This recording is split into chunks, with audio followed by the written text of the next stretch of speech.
Ah, ils se sont moqués du nouveau. Maintenant, il tremble devant le champion caché. Jean Dupont, 15 ans, ajusta ses lunettes en marchant dans les couloirs du lycée Saint-Michel.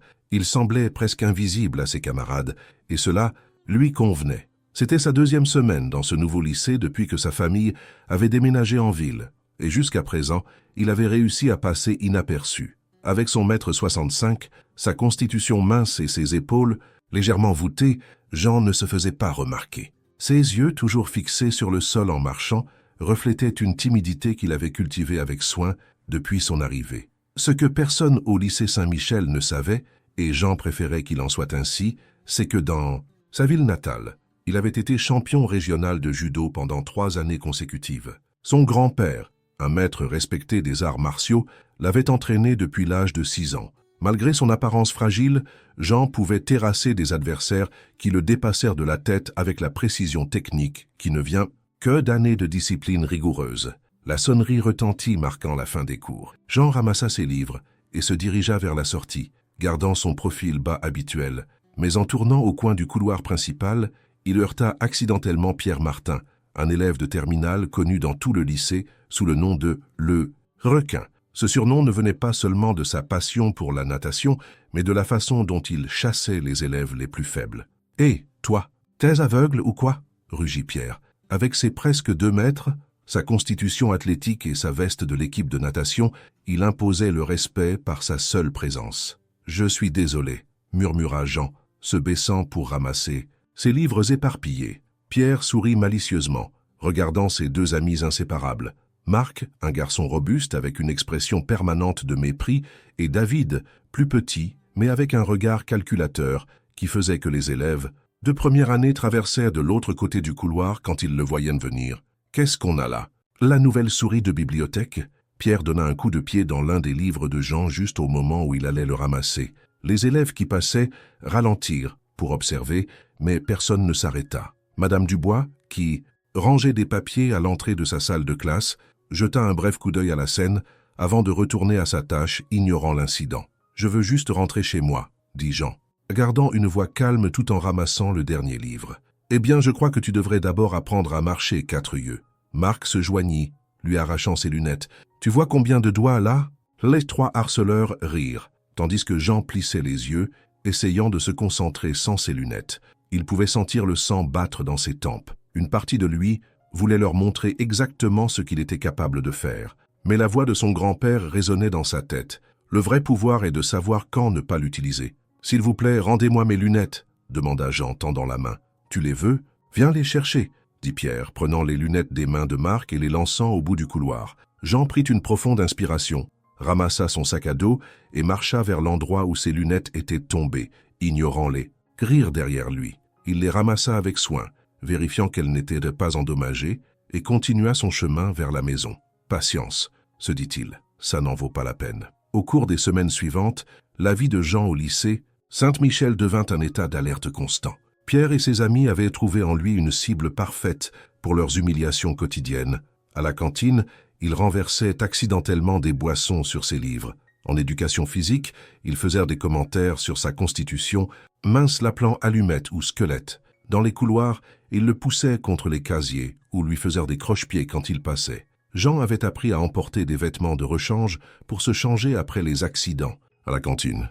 Il avait appris des itinéraires alternatifs dans le lycée pour éviter certains couloirs. Il avait appris à ignorer les commentaires et les rires. Mais l'humiliation constante commençait à peser. Chaque soir, dans sa chambre, Jean pratiquait ses katas, trouvant dans les mouvements fluides la paix qui lui manquait pendant la journée. Ses parents, préoccupés par son silence et son manque d'amis dans la nouvelle école, l'encourageaient à faire un effort. « Laisse-lui du temps », leur disait Jean. « Je m'adapte. » Ce qu'il ne leur disait pas, c'est que chaque jour, il devenait plus difficile de se contenir, que chaque insulte, chaque poussée, chaque humiliation était une épreuve pour sa maîtrise de soi, que la voix de son grand-père dans sa tête, lui rappelant qu'un vrai combattant n'utilise sa force que pour protéger, pas pour attaquer, devenait plus faible chaque jour. Un mardi matin, Jean se trouvait à la bibliothèque pendant la récréation, son refuge habituel. Il avait réussi à passer inaperçu toute la matinée et il espérait que l'après-midi serait pareil. Mais en sortant, il tomba sur Pierre et son groupe qui semblaient l'attendre. « Regardez qui est là, la souris de bibliothèque »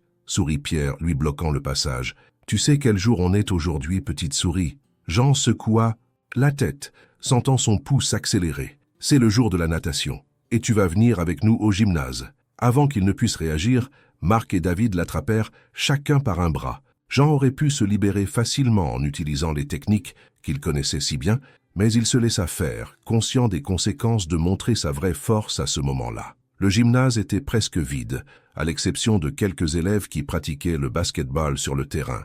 Pierre guida le groupe vers les vestiaires, et de là à la piscine qui était complètement déserte pendant cette heure. « Tu sais nager, petite souris ?» demanda Pierre, avec un sourire qui n'atteignait pas ses yeux. « Oui » répondit Jean sèchement. « Eh bien, on va vérifier ça. » Sur un geste de Pierre, Marc et David poussèrent Jean vers le bord de la piscine. Jean garda l'équilibre, mais Pierre mit son pied devant lui, le faisant trébucher et tomber à l'eau tout habillé. L'eau froide l'enveloppa, trempant ses vêtements et ses livres. Jean émergea en crachant de l'eau, tandis que les rires des 3 harceleurs résonnaient dans la piscine vide. « Regardez, il nage comme une souris mouillée !» se moqua Pierre, sortant son téléphone pour enregistrer la scène. Jean s'accrocha au bord de la piscine, sentant l'humiliation se transformer en quelque chose de plus sombre.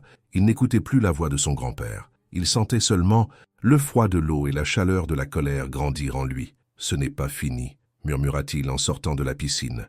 Les 3 brutes continuèrent de rire, mais quelque chose dans le ton de Jean fit froncer légèrement les sourcils à Pierre. Pendant un instant, il vit quelque chose dans les yeux du garçon timide qu'il n'avait pas vu auparavant. Quelque chose de dangereux. « Qu'est-ce que tu as dit, petite souris ?» demanda-t-il, faisant un pas vers Jean. Jean leva les yeux, et pour la première fois depuis qu'il était arrivé au lycée, ses yeux ne se détournèrent, ni ne s'écartèrent. Il regarda directement dans les yeux de Pierre, avec une intensité qui fit que le tyran s'arrêta net. « J'ai dit que ce n'est pas fini !» répéta Jean avec une voix qui ne sonnait plus faible ni timide. Pierre, surpris par ce changement, soudain se reprit rapidement et laissa échapper un rire forcé. « Vous entendez ça? La souris croit qu'elle peut menacer le requin. » Se moqua-t-il, mais son rire ne sonnait pas aussi sûr qu'avant. Jean ramassa son sac à dos trempé et sortit du gymnase, laissant une traînée d'eau derrière lui. Les rires des brutes le suivaient, mais il ne l'affectait plus comme avant. Quelque chose avait changé en lui. La ligne qui avait contenu sa vraie nature s'était brisée. Assez de se cacher. Cet après-midi-là, pour la première fois depuis son arrivée en ville, Jean appela son grand-père. « Grand-père, j'ai besoin de ton conseil, » dit-il dès que le vieil homme répondit. « Qu'est-ce qui se passe, Jean? Ta voix sonne différemment. » Jean lui raconta tout. Le harcèlement, les humiliations, sa patience épuisée.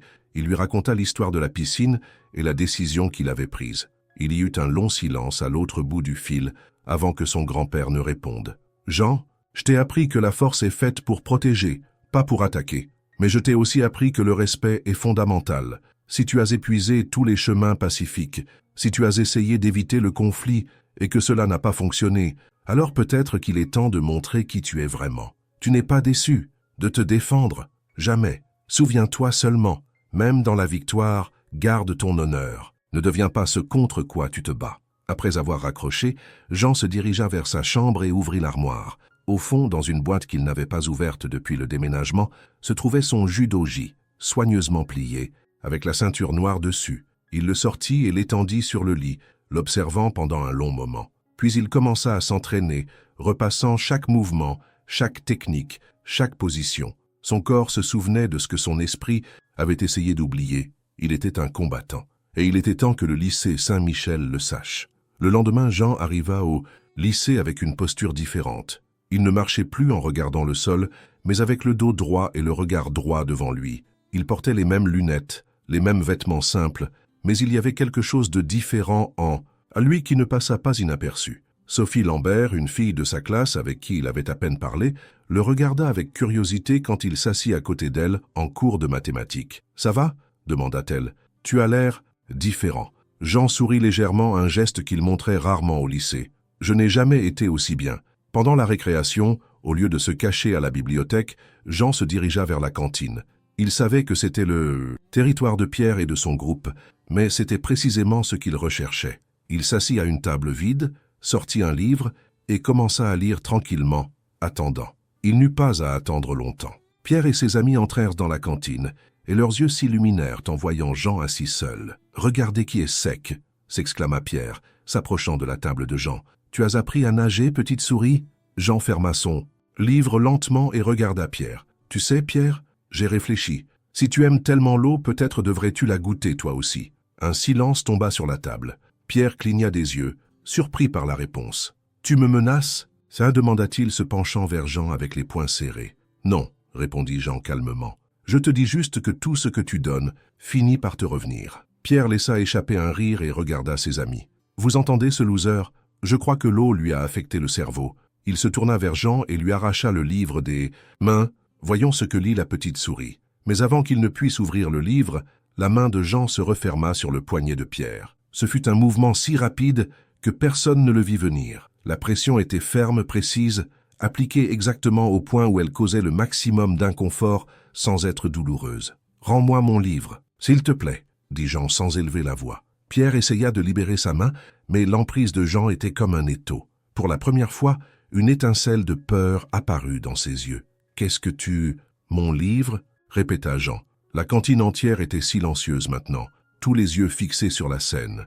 Marc et David firent un pas en avant, mais Jean les regarda et secoua légèrement la tête. Il y avait quelque chose dans son regard qui les fit s'arrêter. Pierre, sentant qu'il perdait le contrôle de la situation, essaya d'utiliser sa main libre pour pousser Jean. Ce fut une erreur. Avec un mouvement fluide, presque élégant, Jean dévia la poussée, se leva et maintenant son emprise sur le poignet de Pierre l'obligea à s'agenouiller. Le tout sans effort apparent, sans violence visible, seulement une technique parfaite qui utilisait le propre poids et l'élan de Pierre contre lui. « Je ne veux pas de problème, Pierre, » dit Jean, gardant une voix basse pour que seuls les plus proches puissent l'entendre. « Je veux juste que tu me laisses tranquille, moi et tous les autres élèves que tu as harcelés. »« Lâche-moi, idiot !»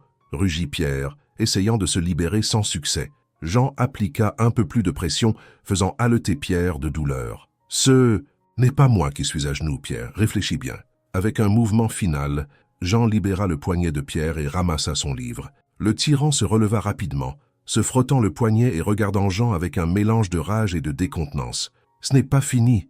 grogna-t-il, essayant de retrouver un peu de dignité. Jean acquiesça. « Je suis d'accord, mais la façon dont ça se termine dépend de toi. » Sans plus de mots, Jean se retourna et sortit de la cantine, laissant un silence stupéfait derrière lui. En marchant, il pouvait entendre les murmures qui commençaient à surgir, les questions, l'incrédulité. Première, leçon donnée. Mais Jean savait que ce n'était que le début. Pierre n'était pas le genre de personne à accepter une défaite aussi publique sans chercher à se venger. Et effectivement, au cours des jours suivants, il put sentir la tension grandir. Pierre et ses amis l'observèrent de loin, planifiant. Et Jean attendait, préparé. L'affrontement final eut lieu un vendredi après-midi, après les cours. Jean rangeait ses livres dans son casier quand il sentit quelqu'un s'approcher par derrière. Il se retourna juste à temps pour voir Pierre, flanqué de Marc et David, bloquant le couloir. « On a des affaires en suspens, petite souris », dit Pierre, et cette fois il n'y avait pas de moquerie dans sa voix, seulement une froide détermination. Jean ferma son casier et se tourna complètement vers eux. « Ça ne doit pas être comme ça, Pierre. »« Oh si, ça doit être comme ça, » répondit Pierre. « Personne ne m'humilie et s'en tire. »« T'humilier » Jean secoua la tête. « Je me suis seulement défendu. Si tu t'es senti humilié, peut-être devrais-tu te demander pourquoi. » Pierre fit un pas en avant, les poings serrés. Assez de bavardage. On sort. Jean regarda autour de lui. Le couloir était presque vide, mais quelques élèves s'étaient arrêtés pour observer, dont Sophie, la fille de son cours de mathématiques, qui le regardait avec inquiétude. « Je ne veux pas me battre. »« Avec toi, Pierre, » dit Jean. Et c'était vrai. Il ne voulait pas pousser les choses à l'extrême. « Eh bien, c'est dommage parce que moi je veux me battre avec toi, » cracha Pierre, derrière le gymnase. « Maintenant, à moins que tu ne sois un lâche. » Jean soutint le regard de Pierre, pendant un long moment, évaluant ses options. Finalement, il acquiesça une fois. Derrière le gymnase, alors. La nouvelle se répandit comme une traînée de poudre. Quand Jean arriva à l'endroit convenu, il y avait au moins 30 élèves, formant un demi-cercle, attendant le spectacle. Pierre était déjà là, ayant enlevé sa veste de l'équipe de natation ne portant qu'un t-shirt. « Je pensais que tu ne viendrais pas, » dit-il, quand il vit Jean. « Je t'ai dit que je ne suis pas un lâche, » répondit Jean, laissant son sac à dos sur le sol. Marc s'avança, agissant comme maître de cérémonie improvisé. « Très bien, tout le monde. Aujourd'hui, nous allons voir comment le requin remet cette petite souris à sa place. » Un chœur d'acclamations et de huées surgit de la foule. Jean vit Sophie parmi les gens, se mordant la lèvre, inquiète. Il lui adressa un petit sourire, rassurant. « Prête à saigner, petite souris ?» demanda Pierre, s'approchant avec les poings en garde. Jean ne répondit pas. Il enleva ses lunettes et les rangea soigneusement dans la poche de sa chemise. Puis, à la surprise de tous, il enleva sa chemise restant en t-shirt. Et pour la première fois, tout le monde put voir ce que les vêtements amples avaient caché. Jean avait le corps d'un athlète, mince mais défini, avec des muscles qui parlaient d'années d'entraînement discipliné. Un murmure de surprise parcourut la foule. « Qu'est-ce que » murmura David qui était à côté de Marc. Pierre, bien que momentanément surpris, retrouva rapidement sa bravade. « Quelques muscles ne te sauveront pas, idiot. » Et sur ce, il se lança vers Jean, avec un coup de poing direct au visage. Ce qui se passa ensuite laissa tout le monde bouche bée. Avec un mouvement qui semblait presque désinvolte, Jean dévia le coup de poing, attrapa le poignet de Pierre et, utilisant le propre élan du tyran, le lança par-dessus son épaule. Pierre atterrit lourdement sur son dos, l'air s'échappant, de ses poumons dans un halètement douloureux. Le silence qui suivit était absolu. Personne ne pouvait croire ce qu'il venait de voir. Pierre se releva, le visage rouge de colère et de honte, et se lança à nouveau contre Jean. Cette fois, il fut plus prudent, lançant une série de coups rapides. Mais Jean les esquiva tous, avec une facilité qui semblait impossible, se déplaçant comme s'il dansait, toujours un pas en avant. Quand Pierre commença à se fatiguer, Jean contre-attaqua, pas avec des poings, mais avec des techniques précises de judo qui déstabilisaient son adversaire, l'amenaient au sol, l'immobilisaient. En quelques minutes, Pierre était à nouveau au sol, cette fois avec Jean, appliquant une clé qui le maintenait, ça complètement immobile, sans possibilité d'échapper. « Tu abandonnes ?» demanda Jean sans appliquer une pression suffisante pour causer une douleur réelle, seulement pour immobiliser. Pierre, le visage contre le sol, essaya de se libérer, sans succès. Son orgueil luttait contre la réalité indéniable de sa défaite. « Lâche-moi » grogna-t-il. « Je te lâcherai quand tu abandonneras et que tu promettras que le harcèlement est terminé, pas seulement avec moi, mais avec tout le monde. Dans cette école, va te faire foutre. » Jean ajusta légèrement sa position, appliquant un peu plus de pression. Pas pour blesser, mais pour démontrer qu'il pourrait le faire s'il le voulait. « Tu ne m'as pas compris, Pierre. Ce n'est pas une négociation. Le harcèlement est terminé, ou la prochaine fois, je ne serai pas aussi gentil. » La foule observait en silence, stupéfaite. Marc et David, qui avaient initialement tenté d'intervenir, furent rapidement dissuadés par Jean avec des mouvements qui les laissèrent au sol à côté de leur chef. Maintenant, ils se tenaient à l'écart, ne sachant pas quoi faire. Finalement, après ce qui sembla une éternité, Pierre murmura quelque chose. « Qu'est-ce que tu as dit ?» demanda Jean. « J'abandonne » répéta Pierre, plus fort cette fois, la défaite évidente dans sa voix. Jean le relâcha immédiatement et se leva lui offrant une main pour l'aider à se relever. Pierre regarda la main tendue avec surprise, et après un moment d'hésitation, il l'accepta, permettant à Jean de l'aider à se relever. « Où as-tu appris à faire ça ?» demanda Pierre, se frottant l'épaule. « Mon grand-père est maître de judo », répondit Jean simplement. « Je m'entraîne avec lui depuis que j'ai 6 ans. J'ai été champion régional 3 années de suite avant de déménager ici. » Un nouveau murmure parcourut la foule. L'histoire du nouveau garçon, qui s'est avéré être un champion d'arts martiaux, était déjà en train de se former, prête à se répandre dans tout le lycée. « Pourquoi tu ne l'as pas dit ?» demanda Sophie, qui s'était approchée. Jean haussa les épaules en remettant sa chemise et ses lunettes. « Je ne voulais pas attirer l'attention.